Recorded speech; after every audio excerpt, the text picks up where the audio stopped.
रत्नागिरी तालुक्यातील प्रसिद्ध तीर्थक्षेत्र गणपतपुळे इथं काल अंगारकी संकष्टी चतुर्थीनिमित्त भाविकांची अभूतपूर्व गर्दी झाली होती। पहाटे 3:30 वाजल्यापासूनच भक्तांचा महासागर लोटला होता। दिवसभरामध्ये सुमारे 70,000 भाविकांनी बाप्पाचं दर्शन घेतल्याचा अंदाज असून या माध्यमातून परिसरामध्ये सुमारे 80 लाखांची आर्थिक उलाढाल झाल्याची शक्यता वर्तवली जाते आहे।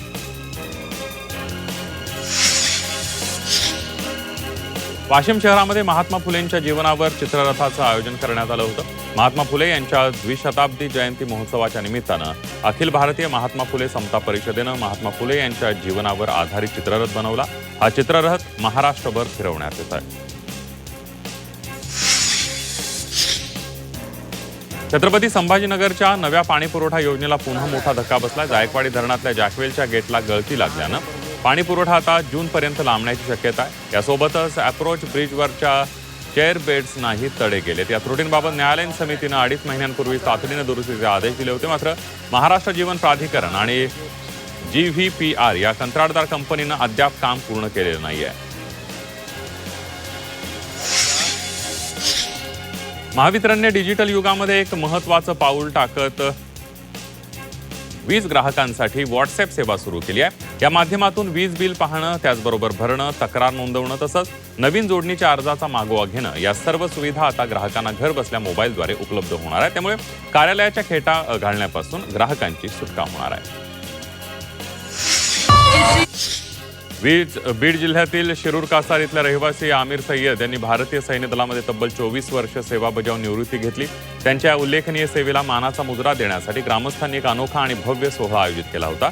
गावातील तरुणांना सैन्य दलामध्ये भरती होण्यासाठी प्रेरणा मिळावी या उद्देशानं सय्यद यांना घोड्यावर बसून शहरातून मिरवणूक काढण्यात आली। चंद्रपूरच्या मूल सिंदेवाहीमध्ये वादळी वाऱ्यासह पावसानं हजेरी लावली। यावेळेला पत्र्याचं शेड कोसळून तरुणाचा मृत्यू झालाय। मूल डोंगरगाव मार्गावर कारवर झाड कोसळलं, कारमधील 4 जण जखमी झाले।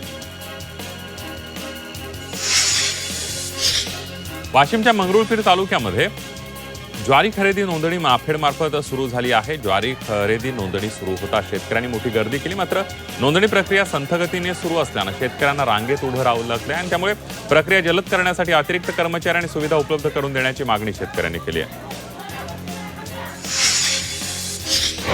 रत्नागिरीत तापमान वाढण्याची शक्यता आहे। सध्या तापमानापेक्षाही आर्द्रता कमालीची वाढू लागली आहे। आर्द्रतेमध्ये वाढ कायम राहिल्यास वातावरणातील दमटपणा वाढणार आहे। त्यामुळे रत्नागिरीमध्ये अधिक उष्ण आणि दमट वातावरण राहणार असल्याचा अंदाज आहे।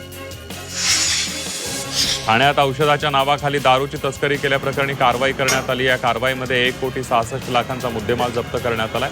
या प्रकरणी पोलिसांनी दोघांना बेड्या ठोकल्या। नागपूर शहर पोलीस दलातील सायबर पोलीस ठाण्याचे पोलीस निरीक्षकांसह 9 जणांचं निलंबन करण्यात आलं। एकाच वेळी 9 जणांवर निलंबनाच्या कारवाईमुळे नागपूर पोलीस दलात खळबळ उडाली आहे। नागपूर पोलीस आयुक्त डॉक्टर रवींद्र कुमार सिंघल यांनी ही कारवाई केली आहे। महाराष्ट्र राज्य मार्ग परिवहन महामंडळाच्या वतीनं सवलतधारक प्रवाशांना NCMC स्मार्ट कार्डचं वितरण सुरू करण्यात आलं। मात्र काही अधिकृत विक्रेत्यांकडून सवलतधारक प्रवाशांना जादा दरानं कार्ड विक्री केल्याच्या तक्रारी प्राप्त झाल्या। त्यामुळे जादा दर आकारणाऱ्या परवानाधारक विक्रेत्यांचे परवाने तत्काळ रद्द करण्यात येतील असा स्पष्ट इशारा परिवहन मंत्री प्रताप सरनाईक यांनी दिलाय।